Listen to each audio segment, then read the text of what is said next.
All right, welcome back to SportsLine here on News Channel 5 Plus. John Burton with you until the top of the next hour. Bottom of the hour, Zach Williams from WNSR Sports Radio, where I happen to work, is going to join us.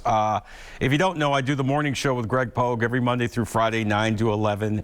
And Zach co-hosts the show called The Afternoon Stretch from weekday afternoons from 4 to 6. And for whatever reason, he's been taking some shots at me on social media. He's been talking trash about me on his show. And we're going to get to the bottom of it. I've invited him to come on this show to explain himself and explain his actions. And, you know, quite frankly, the two of us, we just don't get along. And we're going to try to come to some understanding tonight. I doubt very seriously that will be the case, because he doesn't seem to really be all that reasonable or you know, be all that amenable. So I will try to do my best to get to the bottom of what the situation is between he and I. He issued some kind of challenge to me or something like that. So we're gonna talk about it. We're gonna air out our grievances on the air here on News Channel 5 Plus and try to figure out if we can come to some civil understanding, although I'm not very optimistic that will happen. So that's at the bottom of the hour. Zach Williams from WNSR Sports Radio, my radio station, will join us. So make sure you're checking that out. Meantime, it's one of the most anticipated baseball weekends for college baseball in recent memory in these parts. Number 1 Tennessee, fresh off them polishing off Ole Miss last weekend, the former number 1 team in the nation, in a sweep. They come to Hawkins Field for games Friday, Saturday, and Sunday to take on Vanderbilt. Of course, Vanderbilt, known as the preeminent college baseball program in America. Of course, they lost 2 out of 3 last weekend against South Carolina. So we're hearing tickets are virtually impossible to get for this series. The prices for the tickets are through the roof.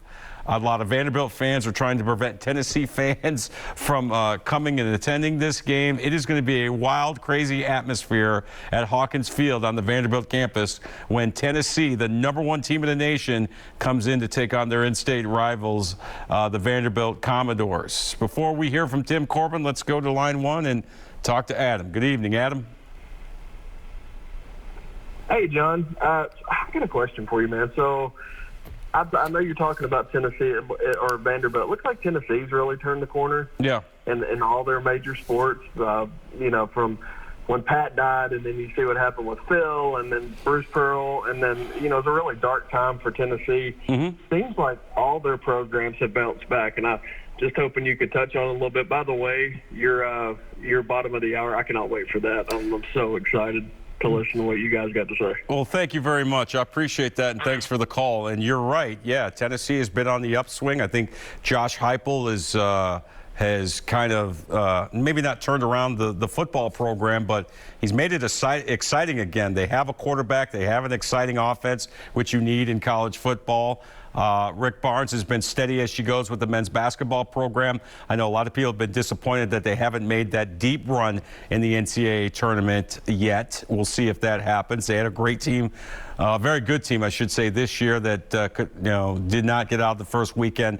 I know a lot of people are disappointed with that, but you look at how consistently good the Tennessee men's basketball team has been. You mentioned what Kelly Harper's done with the women's basketball program. They were back in the NCAA Women's Sweet 16 for the first time since 2016, and certainly the arrow is pointing up there. Tony Vitalo's done a great job with the Tennessee baseball team. They are obviously number 1 team in the nation. So, yeah, things look pretty rosy on Rocky Top. A lot of the major sports programs, athletic programs, are doing well, either doing well, holding steady, or are on the rise. So if you're a Tennessee fan, you have to be happy about that. Meanwhile, the Vanderbilt Commodores, as we said, getting ready to entertain the number 1 ranked Tennessee Vols this weekend on the Vandy campus on West End. Here is head coach Tim Corbin from just a couple days ago. Good morning. Just your thoughts on how you guys played at South Carolina, what you like, what you didn't like.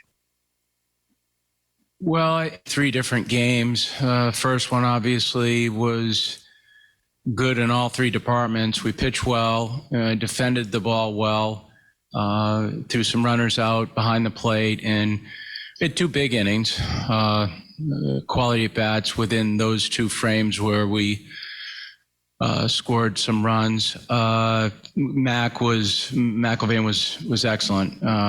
He was very aggressive. I loved his pace, and slow those bats down says quite a bit. The second game, we were just outmanned. I mean, I thought they just pitched really well. Certainly, their starter Sanders, he did a really good job of slowing us down, and then their relief was excellent too. And then the last game on Saturday was, we gave up the one big inning. We walked 8 and 9 in the order, and we paid for it. Wimmer was very destructive in his at-bats. He counted for 5 of the runs, and he also took away a run, basically, in that, I forget what inning it was, after Spencer hit the ball off the base of the fence. He took away an RBI with Keegan's ball that was hit back up the middle. But I thought they made 2 game-saving plays, in my opinion. Center fielder saved a couple of runs and certainly a bigger inning than what it was. And Wimmer making that play and his bat. So there was some good things. I thought Riley, bullpen work was good. Offensively, we didn't have much to say on Friday, and a little better. We had guys on base. We just couldn't get the big hit, and they did on Saturday. So we turn around, come back here, and then regroup because we've got a big game tomorrow night. Robbie? Hey, Tim, how's it looking with Nick Maldonado, I guess? And how do you think the Sunday pitching situation is shaping up, especially depending on where he's at? Well, he's getting better. What his time frame is, I'm not sure. He's going to have to start slow. I mean, it's not like a guy's going to jump in there with a tremendous amount of volume. I mean, that oblique injury is it's a touchy one, and you have to treat it with care. But I believe that he's tossing today. What that means off the mound, I'm not sure right now. Arya? Tim, was Christian Little available to pitch this weekend? No. Chris Lee? Yeah, follow up on that with Little. Was that health or was that something else? Something else.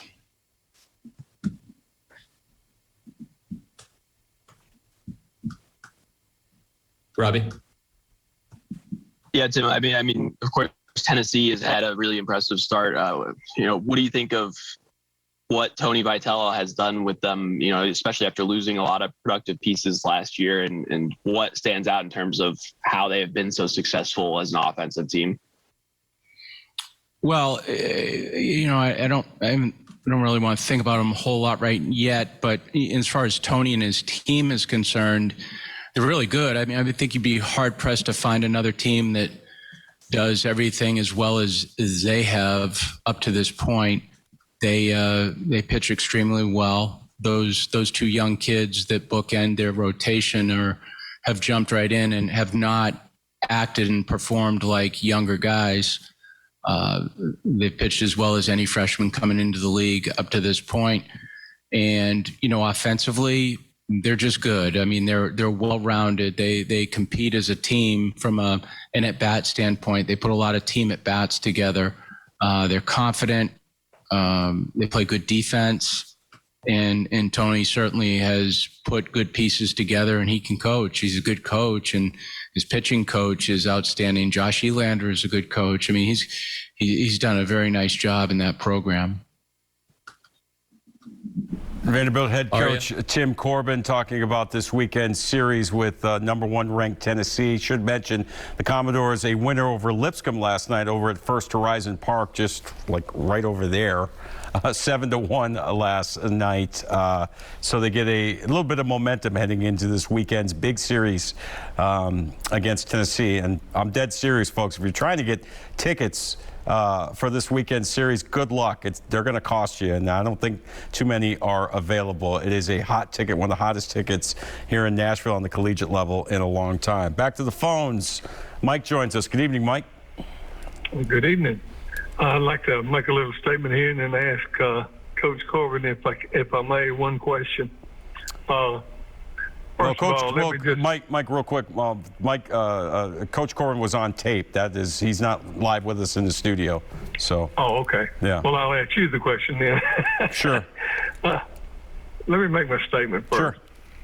Coach Corbin, in the last few years, throughout his career, really, he is so deep as far as his ability to bring out the baseball ability in his players. He's so skillful at using the right folks in the lineup at the right time to be a national power.